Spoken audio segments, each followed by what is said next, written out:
نحمده ونصلي على رسوله الكريم اما بعد فاعوذ بالله من الشيطان الرجيم بسم الله الرحمن الرحيم رب اشرح لي صدري ويسر لي امري واحلل عقدة من لساني يفقهوا قولي۔ رمضان المبارک میں جہاں ایک طرف انسان اللہ کے حقوق ادا کرتا ہے، وہاں دوسری طرف انسانوں کے حقوق ادا کرنا بھی بے حد ضروری ہے۔ انسان رمضان کی روح کو، روزے کی روح کو اس وقت تک نہیں پا سکتا جب تک کہ وہ عبادات کے ساتھ ساتھ خدمت خلق کا کام بھی نہ کرے۔ ہم سب کے لیے لازم ہے کہ اس رمضان میں ہم اپنا روزمرہ کا ایسا ٹائم ٹیبل بنائیں کہ جس میں عبادات کے علاوہ انسانوں کے حقوق ادا کرنے کے لیے بھی ایک وقت نکالا جائے۔ بہترین کام کے لیے بہترین پلاننگ ضروری ہے۔ کوئی بھی کام اسی وقت اچھے طور پہ ہو سکتا ہے جب انسان اس کام کے شروع کرنے سے پہلے اس کے بارے میں سوچ لے، اس کی تیاری کر لے۔ تو آئیے دیکھتے ہیں کہ اس مہینے میں ہم دوسروں کے کام کس طرح آ سکتے ہیں۔ تو پہلے نبی صلی اللہ علیہ وسلم کا ایک فرمان، آپ نے فرمایا المسلم اخو المسلم لا یظلمہ ولا یسلمہ، مسلمان مسلمان کا بھائی ہے، نہ وہ اس پہ ظلم کرتا ہے اور نہ وہ اس کی مدد چھوڑتا ہے۔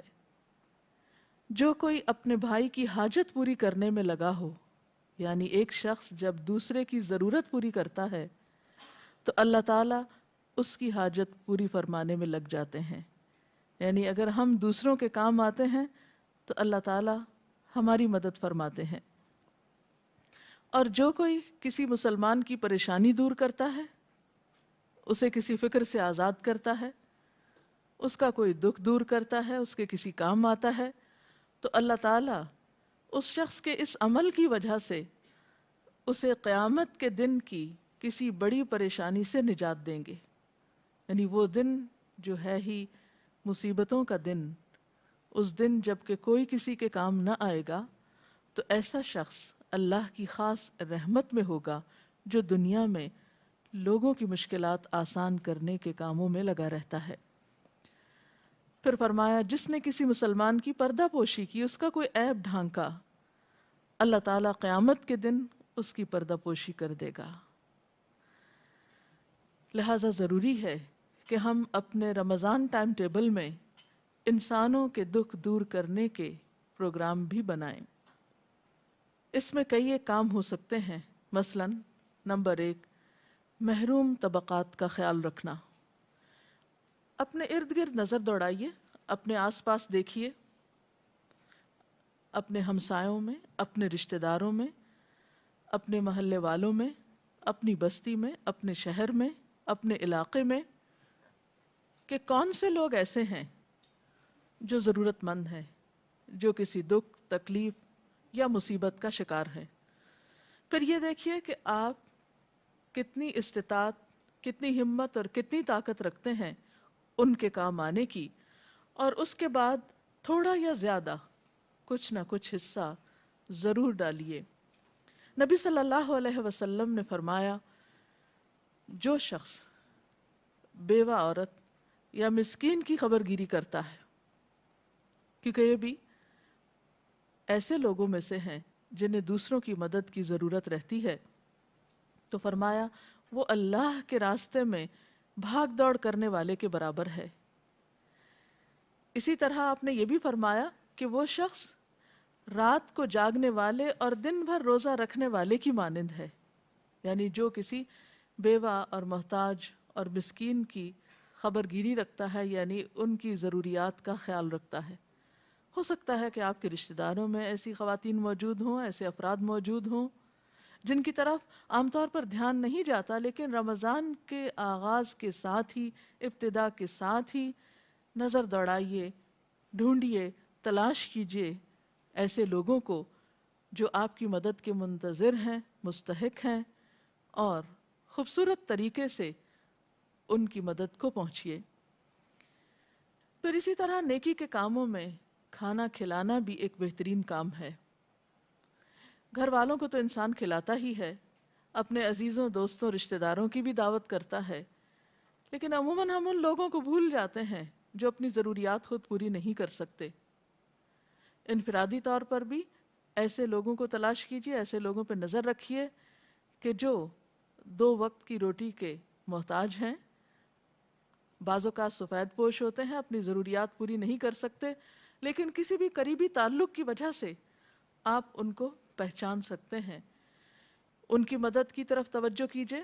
پھر اسی طرح جیلوں میں جو قیدی ہیں یا یتیم خانوں میں جو بچے ہیں یا اجتماعی طور پر کہیں بھی مدد کے مستحق افراد ہیں، ان تک خصوصی طور پر راشن یا کھانا پہنچانے کا اہتمام کیجیے، کیونکہ قرآن پاک میں اللہ تعالیٰ فرماتے ہیں وَيُطْعِمُونَ الطَّعَامَ عَلَى حُبِّهِ مِسْكِينًا وَيَتِيمًا وَأَسِيرًا، کہ وہ اللہ کی محبت میں کھانا کھلاتے ہیں یتیم کو، مسکین کو اور قیدی کو، یعنی معاشرے کے محروم طبقات کو، ان کی دیگر ضروریات کے علاوہ خصوصی طور پر کھانا کھلانے کی ترغیب ہے۔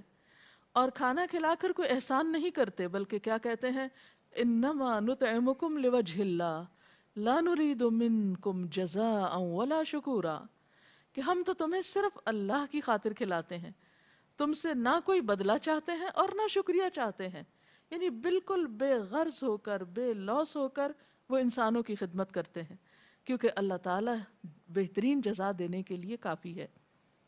پھر اسی طرح خصوصی طور پر ہمسایوں کا خیال رکھا جائے۔ آپ صلی اللہ علیہ وسلم نے فرمایا وہ شخص مومن ہی نہیں جو خود تو پیٹ بھر کے کھانا کھا لے اور اس کے پاس اس کے ہمسائے بھوکے رہ جائیں۔ ہمسایوں میں وہ لوگ بھی ہو سکتے ہیں جو ضرورت مند نہیں، اور وہ لوگ بھی ہو سکتے ہیں جو ضرورت مند ہیں۔ ایسے میں خصوصی طور پر ضرورت مندوں کا خیال اور عمومی طور پر حق کے ہمسائیگی کا خیال، یعنی ضروری نہیں کہ آپ ہمسایوں کا خیال صرف اس وقت رکھیں جب وہ ضرورت مند ہوں، ہمسایوں کا خیال ہمیں اس وقت بھی رکھنا ہے جب وہ ضرورت مند نہیں، کیونکہ ان کا ہم پر ہمسائے ہونے کا حق ہے۔ مثلاً اگر آپ رمضان میں عام دنوں کی نسبت کچھ اچھا کھانا پکاتے ہیں تو اس کھانے میں سے کچھ ان کو بھی بھجوا سکتے ہیں۔ ویسے بھی آپ صلی اللہ علیہ وسلم نے خواتین کو خاص طور پر اس بات کی تلقین کی ہے کہ کھانا پکاتے ہوئے ہمسائے کے حق کا خیال رکھیں، اور کوئی خاتون اس بات کو برا نہ سمجھے، شرمائے نہیں، اگرچہ وہ اپنی ہمسائی کو بکری کے کھر ہی تحفے میں کیوں نہ بھجوائے، یعنی اگر کوئی بہت بڑی ڈش نہیں، بہت بڑا اہتمام نہیں، تو معمولی چیز بھی جو آپ کو میسر ہے اس سے آپ اپنے ہمسائے کا خیال رکھ سکتے ہیں، اور عام دنوں میں بھی یہ ہونا چاہیے، لیکن خصوصاً رمضان میں۔ ہمسایوں کے علاوہ اپنے رشتہ داروں کا خیال، خواہ وہ قریب ہوں، ہمسائیگی میں ہوں یا دور ہوں، ان کو بھی خصوصی طور پر یاد رکھیں۔ ان کو یاد رکھنے کے کئی ایک طریقے ہو سکتے ہیں، مثلاً آپ ان کو خط لکھ سکتے ہیں، رمضان کے بارے میں کچھ اچھی باتیں بتا سکتے ہیں اس خط میں، ٹیلی فون پر مبارک دے سکتے ہیں، رمضان کی آمد پر متوجہ کر سکتے ہیں، نیکی کے جو کام آپ خود کرنے کے لیے نیت اور ارادہ کر رہے ہیں آپ ان کے ساتھ شیئر کر سکتے ہیں، پھر اسی طرح ان کی ضروریات پوری کر سکتے ہیں۔ اور یہ بھی کچھ ضروری نہیں ہے کہ رشتہ دار اگر غریب ہوں یا مسکین ہوں تو اسی صورت میں ان کا خیال رکھا جائے۔ رشتہ دار ہیں، ان کا حق رشتہ داری کی بنا پر ہے، لہٰذا ان کو اس موقع پر یاد کرنا، انہیں اس بات کا احساس دلانا کہ آپ ان کو یاد رکھتے ہیں، آپ ان کی کیئر کرتے ہیں، آپ ان کے ساتھ ایک تعلق اور واسطہ رکھتے ہیں، یہ تعلقات کو باہم خوشگوار بناتا ہے۔ اور جب انسان انسانوں کے ساتھ خوشگوار طریقے سے زندگی بسر کرتا ہے تو یہ چیز بھی انسان کے اندر خوشی اور سکون پیدا کرنے کا سبب اور ذریعہ بنتی ہے۔ پھر اسی طرح بیماروں کی عادت، عموماً انسان اس مہینے میں بہت عبادت میں مشغول ہو جاتا ہے، ہم اپنے ایک مخصوص ٹائم ٹیبل کو فالو کرتے ہیں، اتنے بجے اٹھنا ہے، اتنے بجے سحری بنانی ہے، اتنے بجے کام ختم کرنا ہے، اور اسی طرح کے بہت سے اپنے ذاتی عبادت کے پروگرام۔ اس میں عموماً ایسا ہوتا ہے کہ انسان بیماروں کو یا ایسے لوگوں کو بھول جاتا ہے جو اس کی مدد کے مستحق ہو سکتے ہیں۔ تو اس میں جاننے والے بیمار بھی ہو سکتے ہیں اگر خدا نخواستہ کوئی کسی تکلیف میں مبتلا ہے، اور ہسپتالوں کے مریض بھی ہو سکتے ہیں۔ بعض اوقات یہ دیکھا گیا ہے کہ ہسپتالوں میں مریضوں کے ساتھ ساتھ ان کے رشتہ دار جو مریض کی کیئر کرنے کے لیے ہسپتالوں کے باہر بیٹھے ہوتے ہیں، ان کی طرف کوئی توجہ نہیں دیتا۔ افطار کے وقت اگر آپ ہسپتالوں کا رخ کریں اور ہسپتال کے باہر بیٹھے ہوئے لوگوں کے جھمگھٹوں میں کھانا پہنچانے کا اہتمام کریں تو یہ بھی نیکی کا ایک بہت بڑا موقع ہو سکتا ہے۔ بیماروں کے لیے اچھی دعاؤں کے تحفے لکھ کر، یا ان کو اگر آپ خود کچھ جانتے ہیں تو زبانی طور پر، یا اگر کوئی دوا کے لیے پیسوں کا محتاج ہے تو اس کی مدد کریں۔ اور یہ ہر شخص اپنے سراؤنڈنگ میں، اپنے آس پاس ضرورت کے مطابق دیکھ سکتا ہے کہ کہاں کون کس مدد کا محتاج ہے، ضرورت مند ہے، کیونکہ نیکی کمانے والا انتظار میں نہیں رہتا، وہ نیکی کے مواقع کی بھی تلاش کرتا ہے۔ یعنی ہمیں صرف اس بات کا انتظار نہیں کرنا کہ کوئی شخص آئے اور ہمیں بتائے کہ فلاں جگہ نیکی کی جا سکتی ہے تو جب ہم اٹھ کر کریں، نہیں، ہم خود بھی نگاہ رکھیں، ہم خود بھی دھیان رکھیں، ہم خود بھی مواقع کی تلاش میں رہیں، کیونکہ کسی کے ساتھ احسان کرنا دراصل کسی کے ساتھ نہیں کرنا، وہ احسان اپنے ساتھ کرنا ہوتا ہے۔ ایک اور بات یہ ہے کہ ہر مومن کا دوسرے مومن پہ حق ہے۔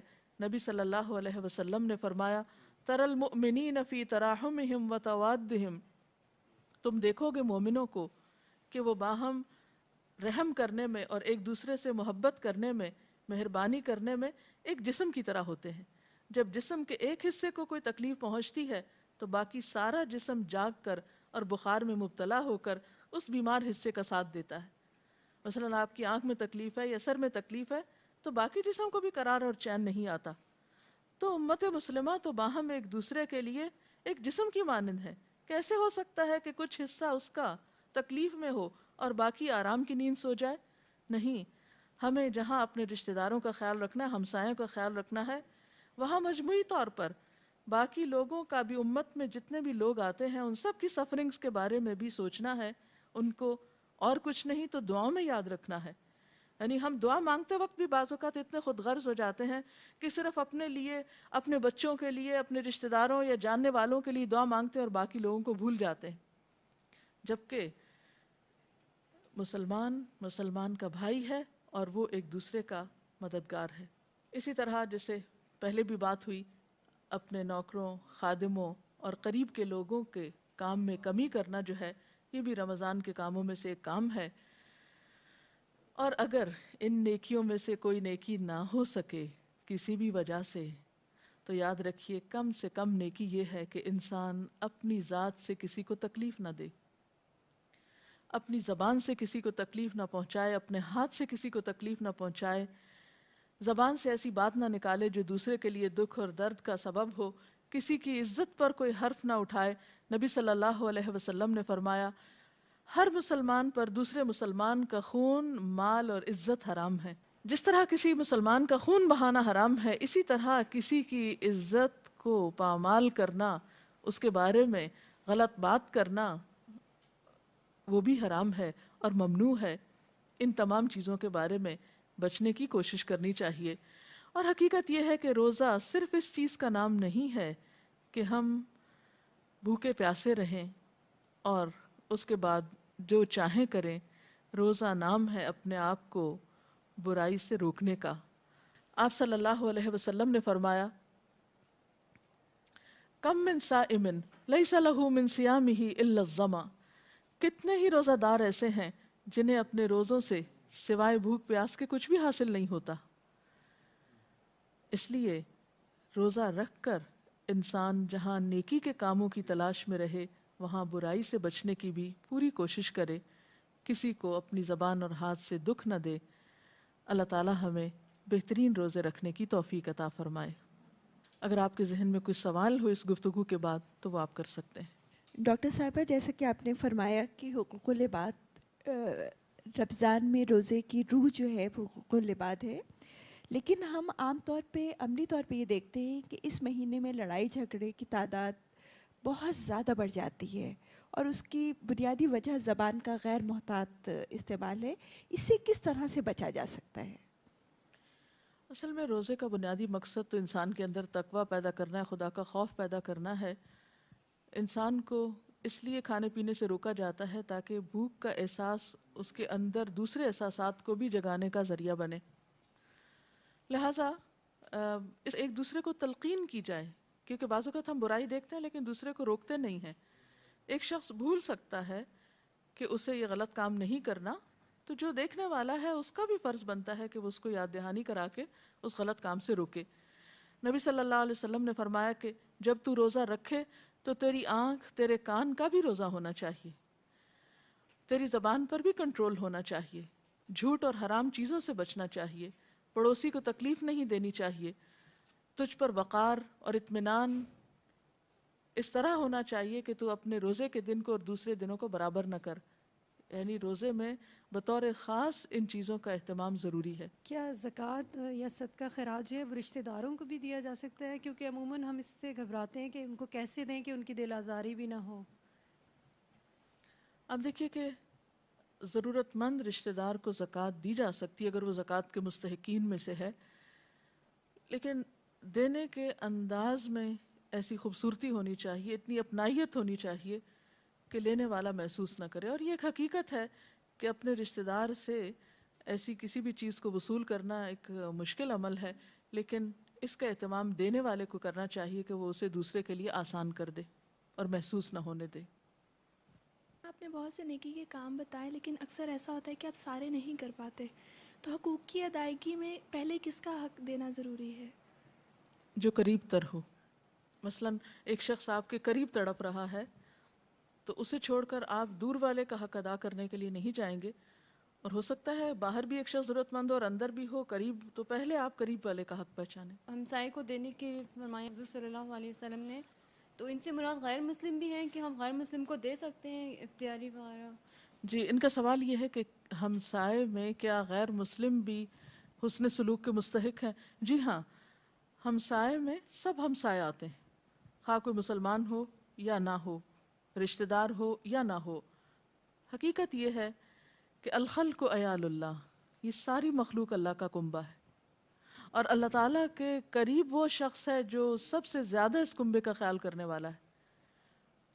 چونکہ سارے ہی اللہ کی مخلوق ہیں اور یہ کام ہمارا نہیں کہ ہم لوگوں میں تفریق کریں، یہ تو خالق کا اپنا کام ہے کہ وہ اپنی مخلوق کو کس نظر سے دیکھے.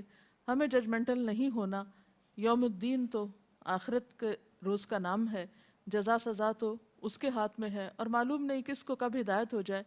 ہمارا کام یہ ہے کہ ہم بلا کسی تفریق ہر انسان کی مدد کے لیے تیار رہیں. ڈاکٹر صاحب، ہمارے ہاں جو لفظ صدقہ ہے اس کو ایک ذرا اس فارم میں لیا جاتا ہے کہ جیسے کہ بہت ہی کوئی ضرورت مند، تو جیسے آپ نے فرمایا کہ رشتہ داروں کو کھانا کھلاؤ، تو کیا یہ کھانا کھلانا بھی صدقہ میں شمار ہوگا اور یہ ایک پازیٹیو معنوں میں ہے؟ اسلام میں صدقے کا تصور کیا ہے؟ آپ صلی اللہ علیہ وسلم نے فرمایا کل معروف صدقہ، ہر نیکی کا کام صدقہ ہے. اور صدقہ کا لفظ جو ہے صاد دال قاف سے ہے، صدق سچائی اسی سے ہے. یعنی انسان خالصتاً اللہ کی رضا کے لیے جب کوئی اچھا کام کرتا ہے تو وہ ایک طرح سے اپنی طرف سے اپنا فرض ادا کر رہا ہوتا ہے یا اپنے ایمان کے سچا ہونے کا ثبوت دے رہا ہوتا ہے. یہ ہے دراصل صدقہ کی روح. اور اس میں پھر تمام نیکیاں آ جاتی ہیں جن میں ایک نیکی مال خرچ کرنا بھی ہے.